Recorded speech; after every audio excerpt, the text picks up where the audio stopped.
नमस्कार, स्वागत है आपका जनगणमन 24/7 पर, जो कि मेरा यूट्यूब चैनल है। आप उसे लाइक करें, सब्सक्राइब करें। और जो बीजेपी कल तक ये कह रही थी कि राहुल गांधी के खिलाफ विशेषाधिकार प्रस्ताव लाएंगे, वो सुबह होते होते यानी कि आज जब संसद दोबारा संसद कन्वीन हुआ तो पता चला कि विशेषाधिकार राहुल गांधी के खिलाफ नहीं आएगा। और खुद पीटीआई पर निशिकांत दुबे ने इस चीज का खुलासा किया। अब बीजेपी क्यों पीछे हटी विशेषाधिकार प्रस्ताव से, उसके कारण बहुत सारे हैं। पहले तो अगर टेक्निकली देखा जाए तो प्रिविलेज कमेटी इस समय है ही नहीं, और उसको मानिकम टेगोर जो लोकसभा के सांसद हैं उन्होंने इस इशू को उठाया कि जब प्रिविलेज कमेटी है ही नहीं तो आप किसके खिलाफ विशेषाधिकार प्रस्ताव लेकर आ रहे हैं। दूसरा ये भी कहा जा रहा है कि बीजेपी को थोड़ा सा डाउट हुआ कि अगर हम विशेषाधिकार हनन का प्रस्ताव हम रखेंगे तो हो सकता है कि बीजेपी के जो सहयोगी दल हैं वो उसमें बीजेपी का समर्थन ना करें। और दूसरा ये भी दलील दी जा रही है कि संसद में बहस के दौरान पूरा ध्यान राहुल गांधी पे केंद्रित हो जाता, तो सरकार ये चीज नहीं चाहती थी। इस वजह से कई कारणोंवश सूत्रों के हवाले से ये खबर आ रही है कि अब विशेषाधिकार प्रस्ताव नहीं आएगा। लेकिन निशिकांत दुबे ने, जो कि पीटीआई के हवाले से पता चल रहा है, उन्होंने ये कहा है कि लोकसभा में विपक्ष के नेता राहुल गांधी के खिलाफ कोई विशेषाधिकार प्रस्ताव नहीं है, लेकिन उनके खिलाफ कार्रवाई की मांग करते हुए एक ठोस प्रस्ताव जिसको कहा जाता है सब्सटैंटिव मोशन। अब हर मोशन, हर प्रस्ताव संसद में सब्सटैंटिव मोशन ही होता है, लेकिन उन्होंने एक शब्द निशिकांत दुबे ने पकड़ लिया, ठोस प्रस्ताव। सब्सटैंटिव मोशन इसको अंग्रेजी में कहा जाता है। तो अगर हर प्रस्ताव एक सब्सटैंटिव प्रस्ताव है, ठोस प्रस्ताव है, तो इसमें उन्होंने कौन सा तीर मार लिया इस प्रस्ताव को लाकर। और उसमें उन्होंने कहा है, क्या कहा है, उसके पीछे की दलील भी आपको बता देते हैं कि निशिकांत दुबे ने यह कहा कि मैंने एक ठोस प्रस्ताव पेश किया है जिसमें मैंने उल्लेख किया है कि वे कथित तौर पर Soros foundation, Ford foundation, USAID से जुड़े हुए और थाईलैंड, कैम्बोडिया, वियतनाम और अमेरिका जैसे स्थानों की यात्रा करते हैं और भारत विरोधी ताकतों से जुड़े हुए हैं। मैंने मांग की है कि उनकी सदस्यता रद्द की जाए और उन्हें जीवन भर के लिए चुनाव लड़ने से प्रतिबंधित किया जाए। और अपने खिलाफ लाए जा रहे विशेषाधिकार प्रस्ताव के बारे में पूछे जाने पर लोकसभा में विपक्ष के नेता और कांग्रेस सांसद राहुल गांधी ने कहा कि क्या उन्होंने आपको कुछ कीवर्ड दिया है। राहुल के कहने का आशय यह है कि बीजेपी किस मुद्दे पर उनके खिलाफ विशेषाधिकार प्रस्ताव लाएगी। अगर वो एप्स्टीन फाइल्स के लिए गए नाम पर लेते हैं तो उस पर बहस होगी। न चाहते हुए भी हरदीप पुरी और अनिल अंबानी के नाम आएंगे। इसी तरह अगर ट्रेड डील की वजह से विशेषाधिकार प्रस्ताव आता है तो इस पर भी बहस होगी और सरकार को भारी आलोचनाओं का सामना करना पड़ेगा, ये राहुल गांधी ने कहा। साथ में वेणुगोपाल ने भी चुनौती दिया है और संसद परिसर में लगातार इसको लेकर विरोध प्रदर्शन हो रहे हैं। लेकिन सवाल ये उठता है कि आज बीजेपी विशेषाधिकार प्रस्ताव लाने से पीछे क्यों हटी, और अब जिस तरीके के ठोस प्रस्ताव की बात निशिकांत दुबे कह रहे हैं, उस प्रस्ताव क्या वो भी गिरना तय है? क्योंकि जिस तरह से राहुल गांधी ने कहा कि उसमें कीवर्ड क्या होगा, क्या ये उन्होंने बताया इस ठोस प्रस्ताव के पीछे? तो क्या अब औंधे मुंह गिरेगी बीजेपी? आज इसी पर हम चर्चा करेंगे। हमारे साथ कुछ खास मेहमान हैं, उनसे मैं आपका परिचय करवाती हूँ। अनिल सिन्हा जी, वरिष्ठ पत्रकार, पॉलिटिकल कमेंटेटर हमारे साथ हैं, आपका स्वागत है। राकेश अचल जी, वरिष्ठ पत्रकार, पॉलिटिकल कमेंटेटर हमारे साथ हैं, राकेश जी आपका भी स्वागत है। और मनीष शर्मा, पॉलिटिकल एनालिस्ट भी हमारे साथ हैं, आपका स्वागत है। और मैं अनिल सिन्हा जी से शुरू करूंगी कि अनिल जी, पहली बात तो ये कि ऐसा लग रहा है कि मोशन और इसके अलावा जो विशेषाधिकार का जो नियम और कानून है वो निशिकांत दुबे को पता नहीं है। पहले तो किरण रिजिजू जो पार्लियामेंट्री अफेयर्स मिनिस्टर है, वो रिपोर्टर से कहते हैं कि हम प्रिविलेज नोटिस लाएंगे। वो पार्लियामेंट्री अफेयर्स मिनिस्टर होने के नाते उनको ये नहीं पता कि अभी प्रिविलेज कमेटी कोई है ही नहीं है।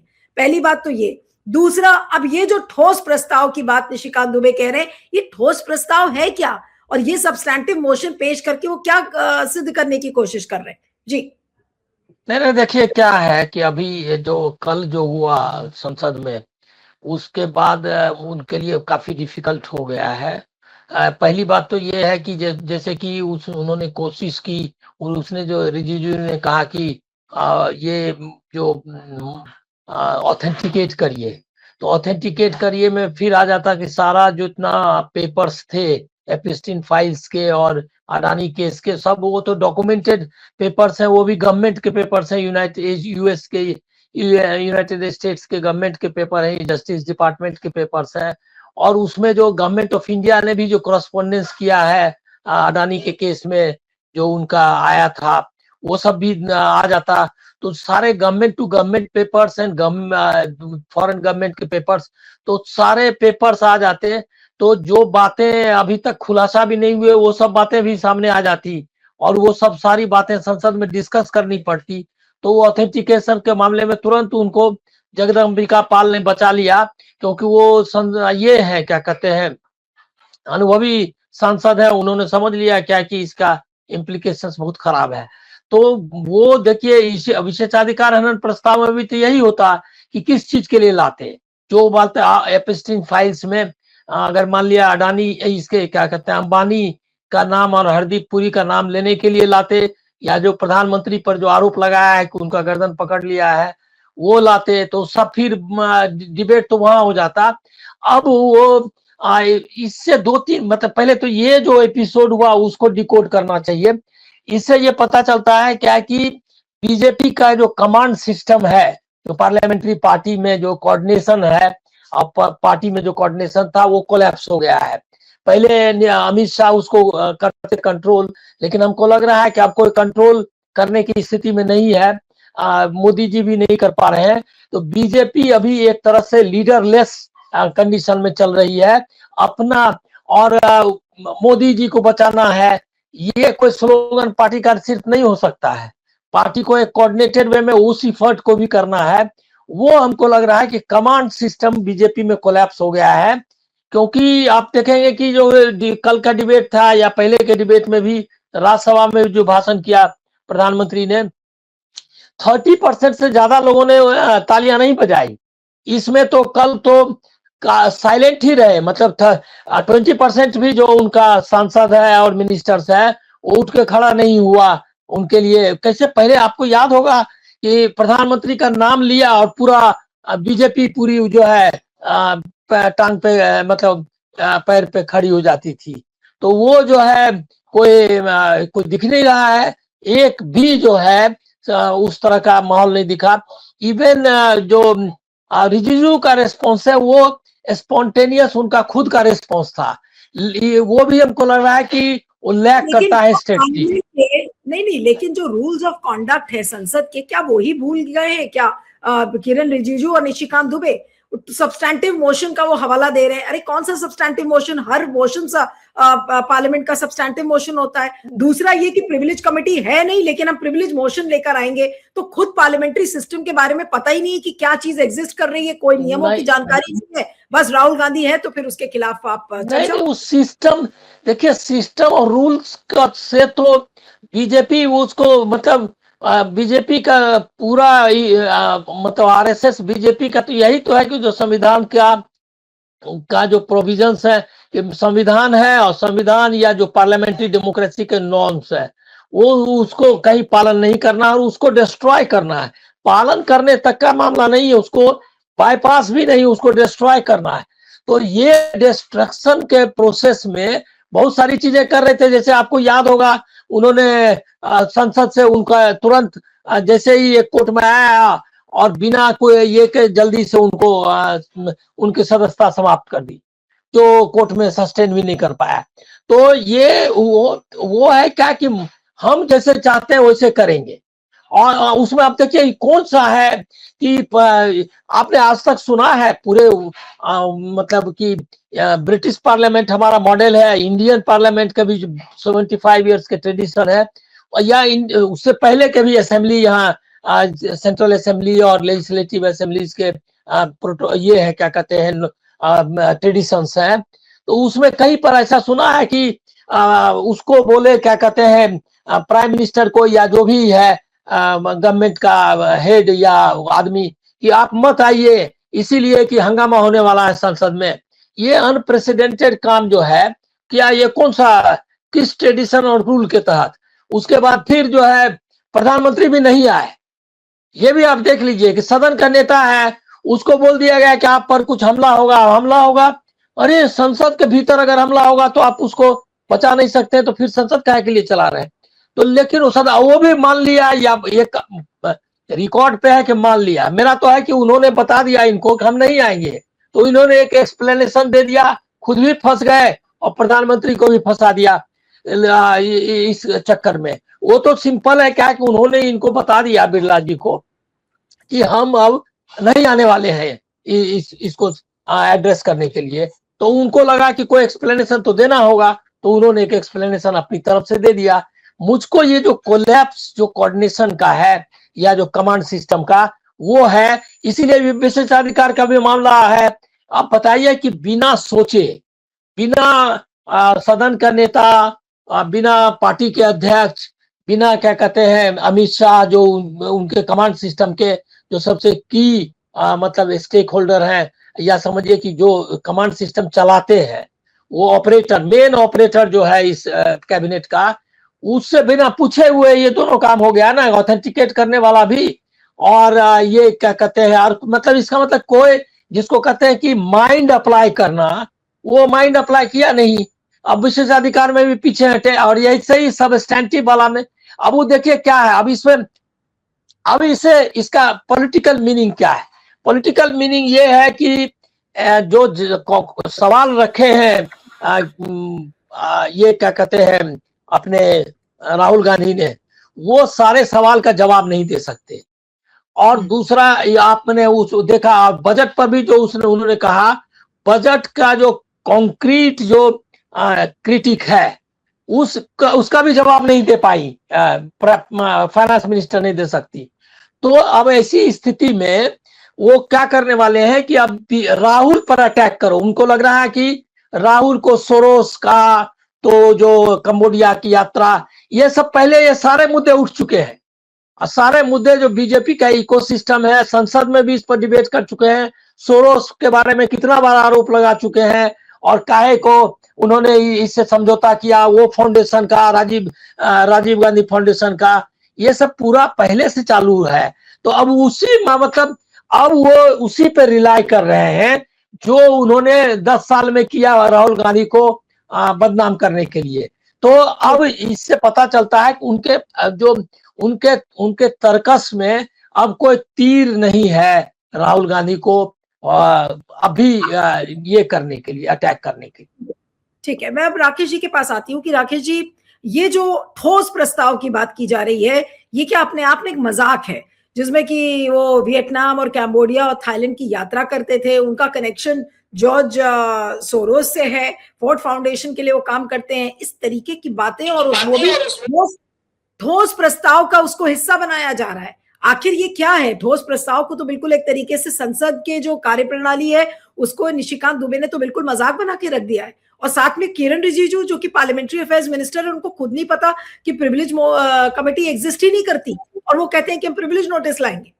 आज तो मजाक बन गया। मानिकम टेगोर जो कि लोकसभा सांसद है कांग्रेस के, उन्होंने कहा कि आप नोटिस दोगे कैसे जब आपके पास कमेटी नहीं बनी? तो जी हाँ, धन्यवाद अनिल जी। देखिए, अभी अनिल जी ने तमाम इस मुद्दे पर प्रकाश डाला है, और मुझे लगता है कि ये मजाक के सिवाय और कुछ है नहीं।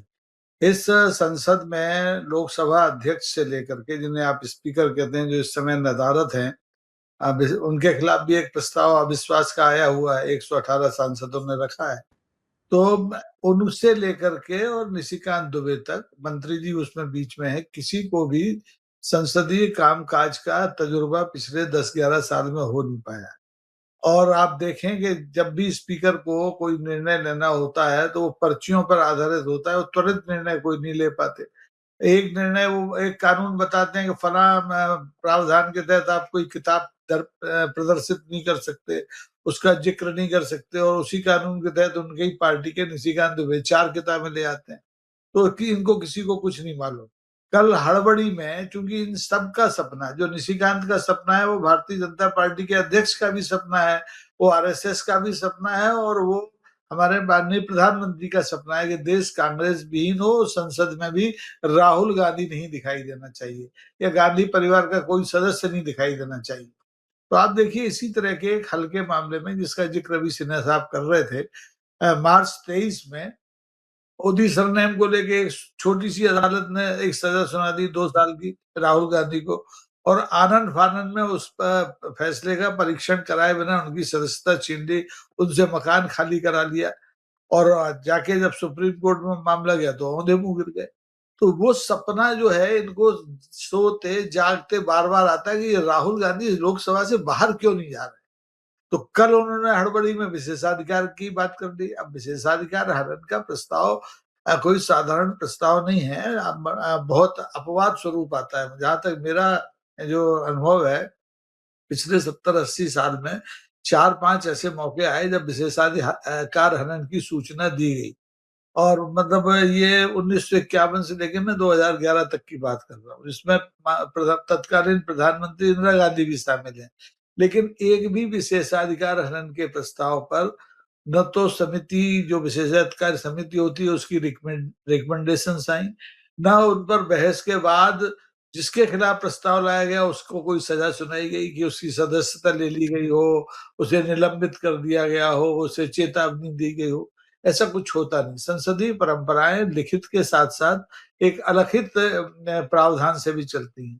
ये अगर संसद चलाना चाहते हैं, राहुल गांधी इनका अगर लक्ष्य नहीं होते, तो इतने दिन हो गए 7-8 सांसद निलंबित हैं, उन्हें बहाल कर देते। सौहार्द तो होना चाहिए था ना, भाई ठीक है आप 5 दिन बाहर बैठ लिए, अब आ जाओ, आगे से गड़बड़ मत करना। लेकिन ये संसद चलाना नहीं चाहते, और खास तौर पर इन्हें डर लगता है राहुल गांधी से। और इसीलिए कल माननीय मंत्री जी जो संसदीय कार्य मंत्री है, ये सबसे लचर संसदीय कार्य मंत्री मैं इन्हें मानता हूँ पिछले 40 साल का। तो इनके पास इनका कोई पीआर ही नहीं है, इनका संवाद ही नहीं है विपक्ष के साथ। राहुल गांधी को छोड़ दीजिए, दूसरे दलों से भी कोई संवाद नहीं है।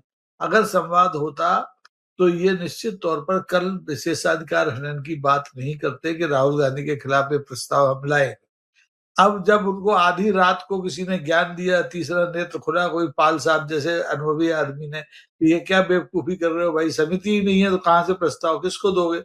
नोटिस तो चलिए हम ले लेंगे लोकसभा अध्यक्ष में स्पीकर के नाते, लेकिन हम भेजेंगे कहाँ। तो उससे ये वापस आ गए।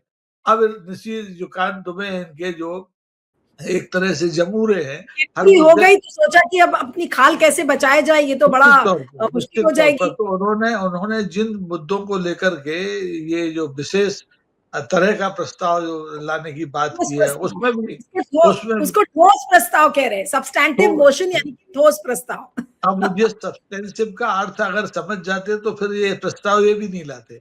दरअसल ये जिस इनका तो सपना ये है कि भाई राहुल गांधी नहीं दिखे, इनकी सदस्यता छीन लो। अब वो सदस्यता ये उनके सीने पे चाकू छुरी रख के तो छीन नहीं सकते, कानून में प्रावधान नहीं है उसका, और एक बार 2023 में करके देख चुके हैं। तो बेचारे क्या करें कि खाले बैठे जो बनिया होता है वो अपने बाट तखरी जो होती है ना, तराजू, उस पर बाट रखता है, पासंग बनाता रहता है।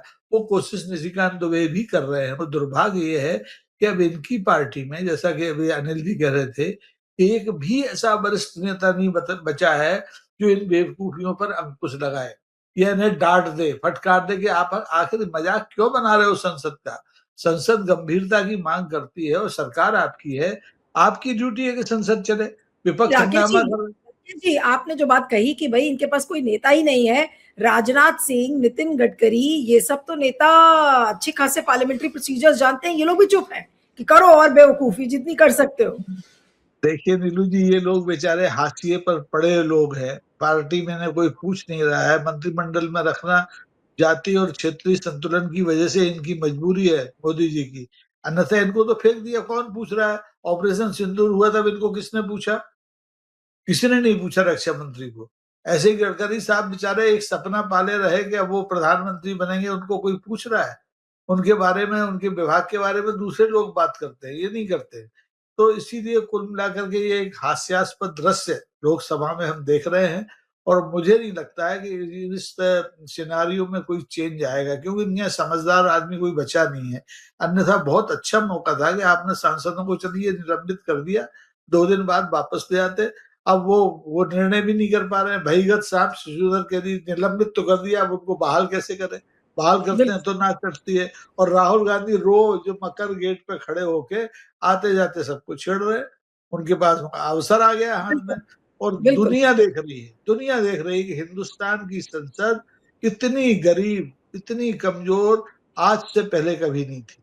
40-45 साल से तो मैं देख रहा हूँ, इतना मजाक कभी नहीं बना संसद का जितना कि अब बन रहा है भारतीय जनता पार्टी के गैर तजुर्बेकार संसदीय कार्य मंत्री की वजह से और उनके दल के नेता की वजह से। जी बिल्कुल, बिल्कुल, आप सही कह रहे हैं। और अभी ओम बिरला के बात हो रही थी, तो ओम बिरला ने ये कहा है कि वो नैतिक आधार पर जब तक ये जो रिमूवल मोशन है, उनको हटाने का जो प्रस्ताव है, वो जब तक लंबित है, तब तक वो लोकसभा में नहीं आएंगे। ऐसी खबरें आ रही हैं। 9 मार्च को ये नो कॉन्फिडेंस मोशन या रिमूवल मोशन जो लाया जाएगा, उस पर 9 मार्च को बहस होगी। उस समय स्पीकर मौजूद रहेंगे हाउस में। वो भी देखने वाली एक स्थिति होगी कि किस तरीके से उनकी छीछा लेदर होगी उसमें, और उनको जवाब तो देना पड़ेगा सारी चीजों का जो आरोप उसमें लगे हैं। मनीष, क्या कहेंगे इस समय? ये जो ठोस प्रस्ताव की बात कही गई और प्रिविलेज मोशन से पीछे हट गई बीजेपी, और ये कहा जा रहा है सूत्रों के हवाले से कि बीजेपी कॉन्फिडेंट नहीं थी कि बीजेपी के सहयोगी दल उसका इसमें साथ देंगे। ये कितनी बड़ी बात है? ये अगर बीजेपी इस चीज को रियलाइज कर रही है तो इसका क्या मतलब है? नहीं, इसका आप एक बात समझिए, जब भी बीजेपी पीछे हटती है तो कुछ संसदीय नियमों के अधीन होकर के पीछे नहीं हटती है, ना संसदीय नियमों के अधीन होकर आगे बढ़ती है। आप देख ही रहे होंगे संसद को एक तरह से संसदीय समितियों को जैसे संसद में मोदी काल में अप्रासंगिक बना दिया गया है।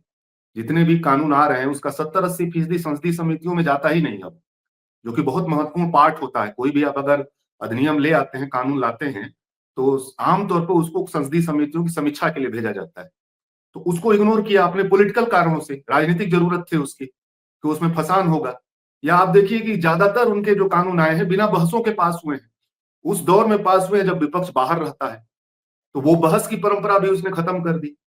तो ये जो प्रिविलेज वाला लाने वाले थे, ये भी वो ला देते, उसका भी कोई रास्ता निकाल लेते। प्रिविलेज कमेटी है कि नहीं है, वो रास्ता निकाल लेते। अगर उनकी पॉलिटिकल नेसेसिटी होती तो, अभी पॉलिटिकली इसमें फंस गए, पॉलिटिकली अभी वो परास्त हो गए हैं, संकट में चले गए।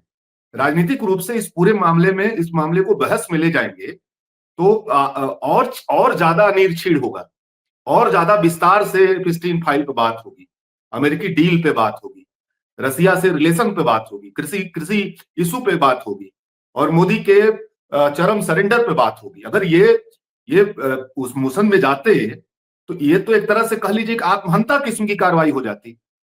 और जो कल जो एक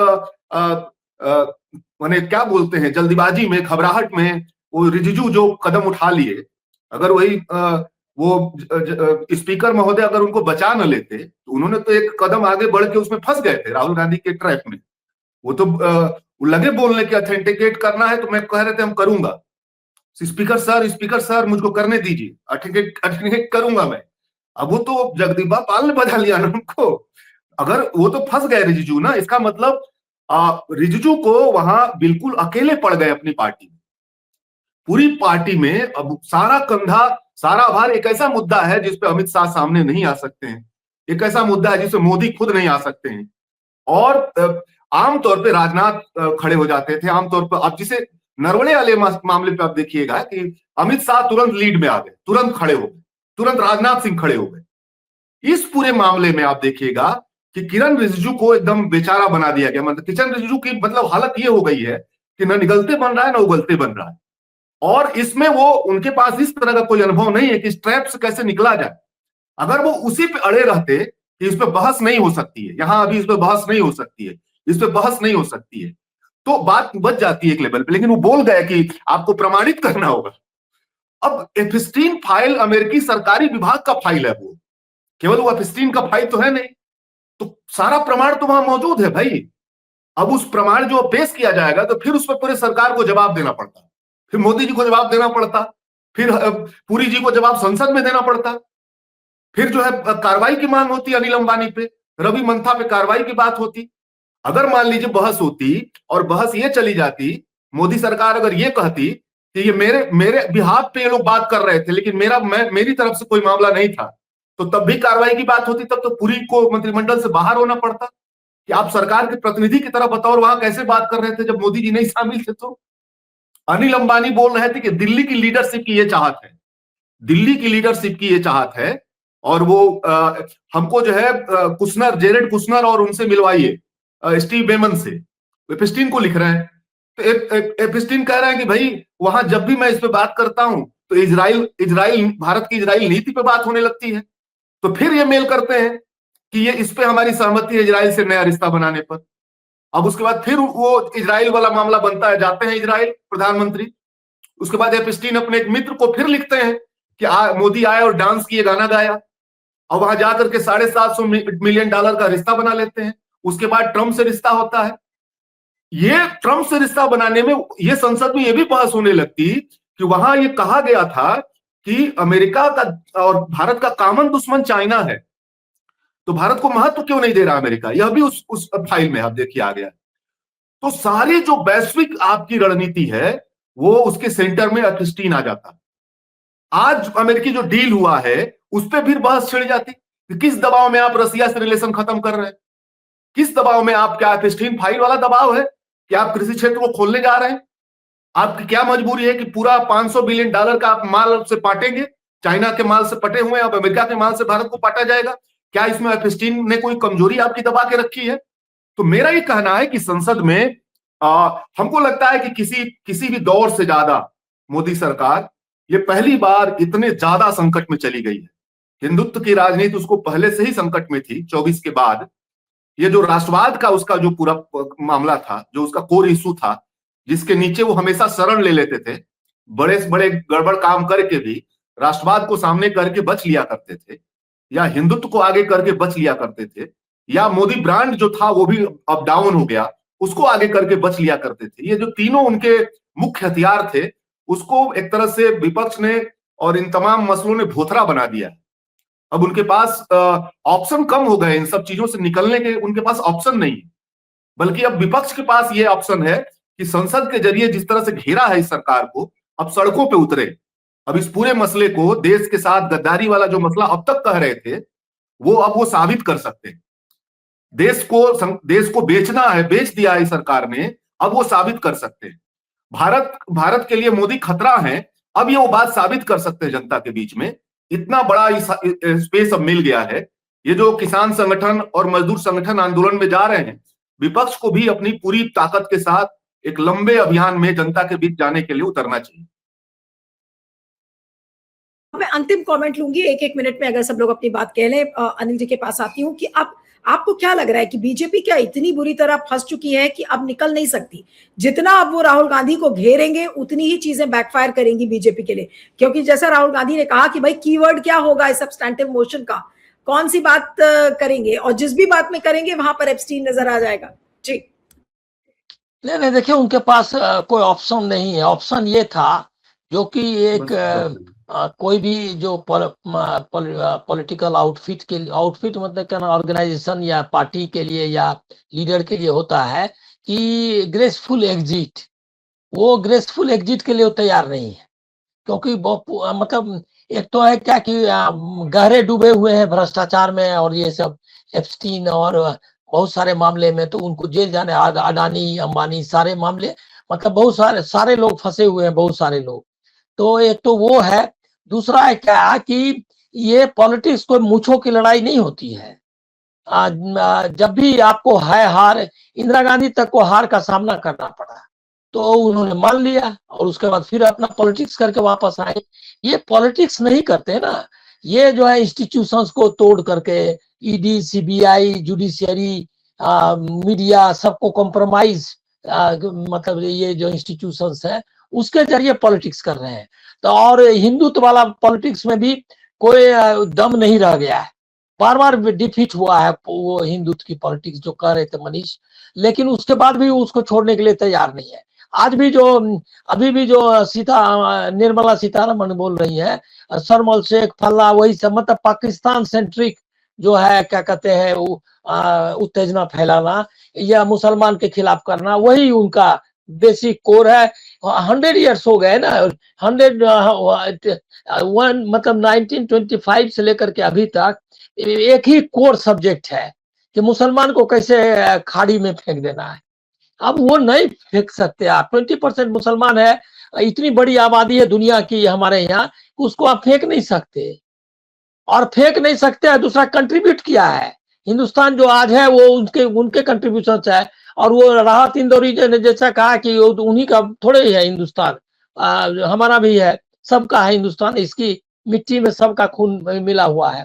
तो वो जो है वो ये बात बेसिक समझ में नहीं आई। 100 इयर्स किसी ऑर्गेनाइजेशन को एक छोटी सी बात समझने में लग जाए तो आप समझिए कि वो ऑर्गेनाइजेशन कितना इन्फेंटाइल और जुवेनाइल किस्म का उसका ये है मतलब कैरेक्टर है। ये बेसिक बात हम लोग नहीं सकते। मैंने बहुत कोशिश की, मैं आपको बता रहा हूं कि मैं जो मॉडर्न हिस्ट्री है कॉलोनियलिज्म का, उसका गहरा मतलब गहरा अध्ययन कर रहा हूं। ऐसा नहीं एक अच्छा स्टूडेंट बनने की कोशिश कर रहा हूं, लेकिन बार बार देखता हूं कि इसके अलावा कोई उनका निकल ही नहीं पाता। मतलब जो 25 से लेकर के आज तक का रेटोरिक है, वो बंकिम चंद्र जो दे करके चला गया बीज बो करके, वो तो कम से कम एक एलिगेंट ढंग से उसको उसने बनाया भी, लेकिन ये तो वो एलिगेंस भी नहीं है। आज तक एक भी बताइए कि हिंदुत्व पर ही कोई एक काव्य बता दीजिए, कोई लिटरेचर में कोई नाम बता दीजिए, कोई पीस बता दीजिए जिसको लेकर के मतलब मेहनत करके के मुंशी, वो भी कांग्रेस का ही आदमी था, जय सोमनाथ है या ऐसी कुछ किताबें लिख पाया। इसके अलावा कौन सा ऐसा है? वो भी जो पेट्रोटिज्म वाली भी किताब है, वो भी किताब जो है सो आरएसएस के बाहर के लोगों ने लिखी है।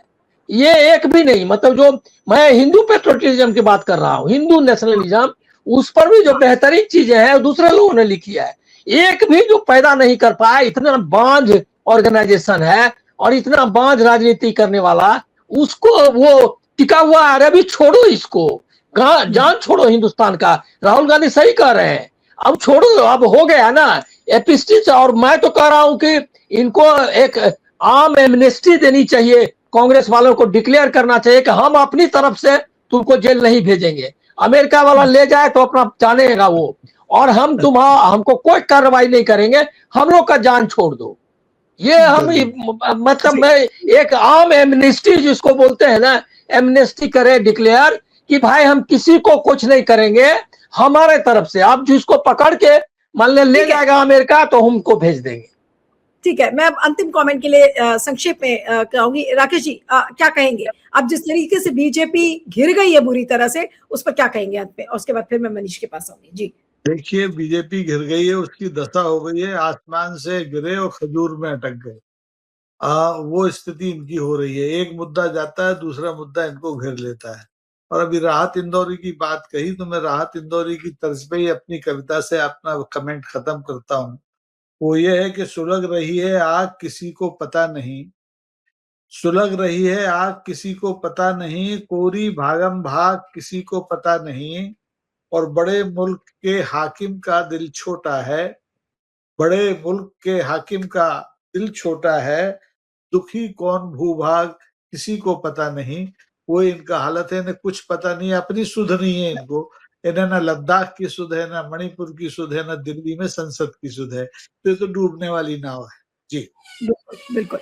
मनीष जी क्या कहेंगे? जी नहीं, मैं बस इसमें इतना कहना चाह रहा हूं कि हो सकता है कि भारत का विपक्ष उन्हें छोड़ भी दे, लेकिन ट्रंप उनको नहीं छोड़ने वाले हैं, इसको भूलने नहीं देंगे। वो लगातार अभी उनको अभी बहुत सारे मसलों पे इनसे सरेंडर करवाना है। तो राहुल गांधी कितना दूर तक ले जाएंगे, विपक्ष कितना दूर तक ले जाएगा, ये तो एक अलग मसला है। लेकिन आने वाले समय में ट्रंप इनको फाइनली बर्बाद करके ही जाएंगे, ये एकदम साफ लग रहा है। बिल्कुल बिल्कुल। और चाबी अब तो ऑपोजिशन के हाथ में भी नहीं है। चाबी आपने सही कहा कि डोनाल्ड ट्रंप के ही हाथ में है, और अब डोनाल्ड ट्रंप ही मोदी जी को ऐसा लग रहा है कि सत्ता से बाहर करने का उन्होंने ठान लिया है। ऑफिशियली भले ना कहा हो कि हम रेजिम चेंज चाहते हैं, लेकिन कुछ पूरा प्रोसेस कुछ उसी दिशा में अब ऐसा लग रहा है कि चलने लगा है। आप सभी का बहुत बहुत शुक्रिया, Rakesh Achal ji, Anil ji, Manish, thank you so much for joining.